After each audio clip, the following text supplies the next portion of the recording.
Hey guys, this is going to be a quick update before the part 4, the exchange, come up, which will be in a few minutes. But I wanted to go over what we're going to be doing, what I'm going to be doing in the next part of the series, which will be the plant. Now, I'm sure all of you who've watched my videos in the past, there is a system that I use in doing my videos when it involves a chemical plant. As you can see, these are reserve cars, uh, which will be used part of the outbound. Uh, Always remember, anything that's over here has already came from the chemical plant and is loaded for departure. I will pick a car or two for the for Jack Tech, a car for or well, actually, we got how many cars? We got 3 cars reserved for Jack Tech, 1 car for Run Tech, and 1 car each for Roy and Joe. So when I do my switch list, uh, I will already have the cars over here to be outbound. So that means anything that comes from the plant over here will be shoved in from the bottom and not from the top, because well, actually be shoved from this end and not from the top, because we'll be doing all our switching up here. uh, I'm thinking about moving this over to the other yard for the yard space, because I don't have that much space over here. So what's going to happen is these cars are going to go to the big yard, and the cars that's in the big yard will come over here. So those cars can go to the wash rack. So this will be more of the inbound side of the layout, where all the cars will be easily taken to the wash rack to be washed and then brought back over here to be processed for loading, or yeah, just for loading. And then the cars that'll be over here will be part of the outbound, to be taken to all the small plants on the branch. So I just want to give y'all a clear vision of how this is going to go. And as you can see, I do still have this over here. My engine facility will be taking up one part of the track. 3 cars will only be going on the wash rack.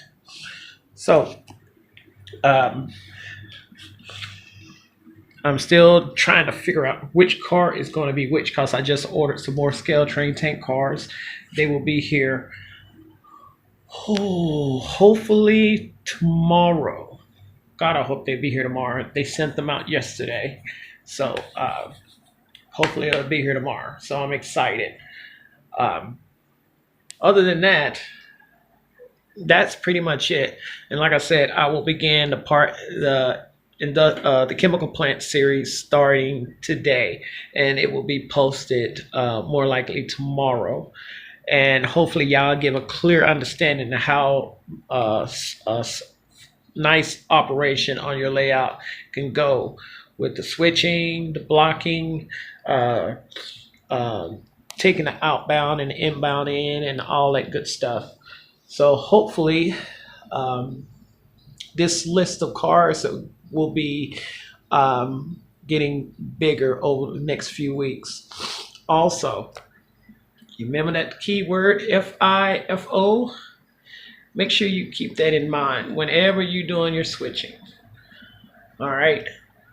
People don't seem to realize that the most important thing is to date and time your rail cars that come in from a chemical plant, because you always got to get those cars out. Dispatch want to get those cars out, because whatever gets loaded first is also already in the process of getting taken out.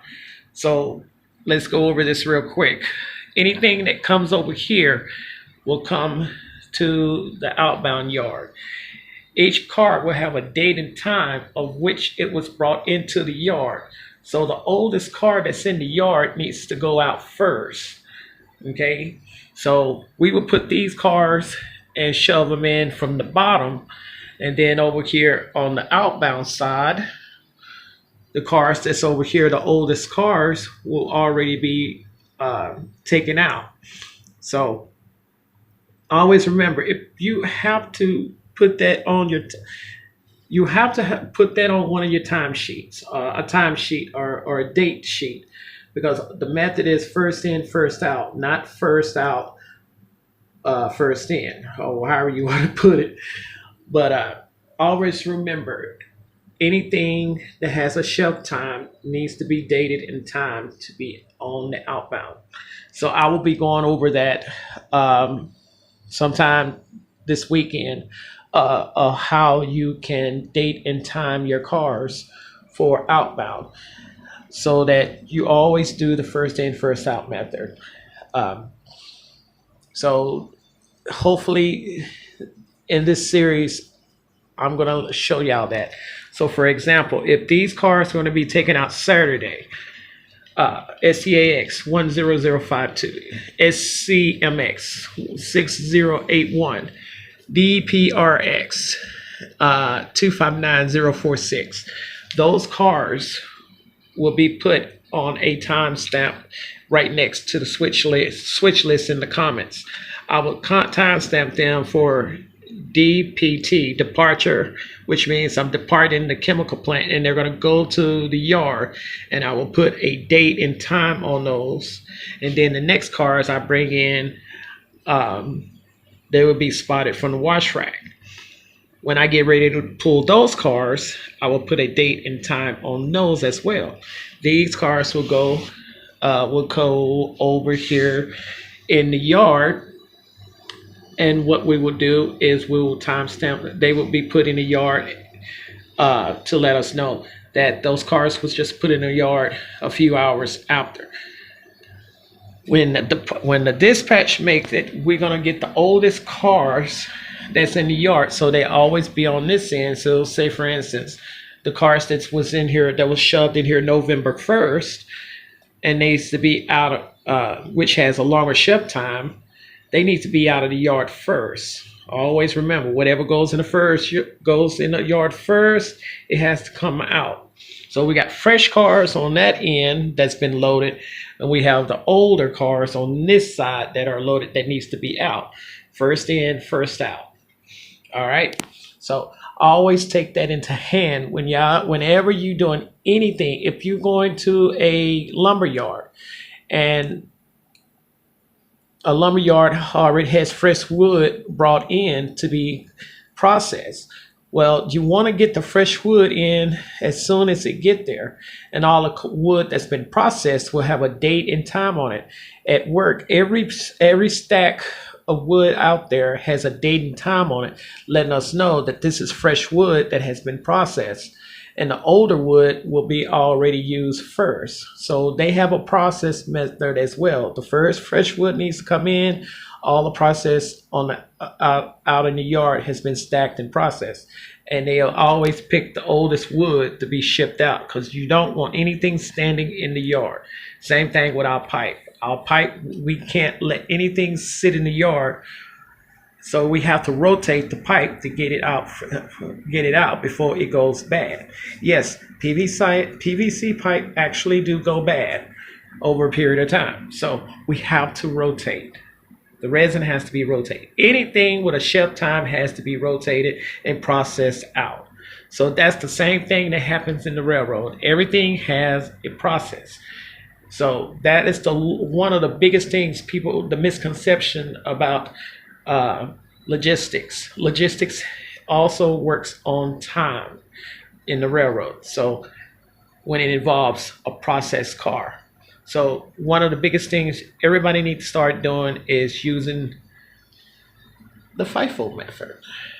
And I'll probably go in and explain, talk to a lot of them about that, and about some of them probably, well, that's not prototypical. Yes, it is prototypical, because if you don't use that type of system in your switching, then you're really missing out on the whole aspects of switching. So I'm going to go over the whole FIFO method.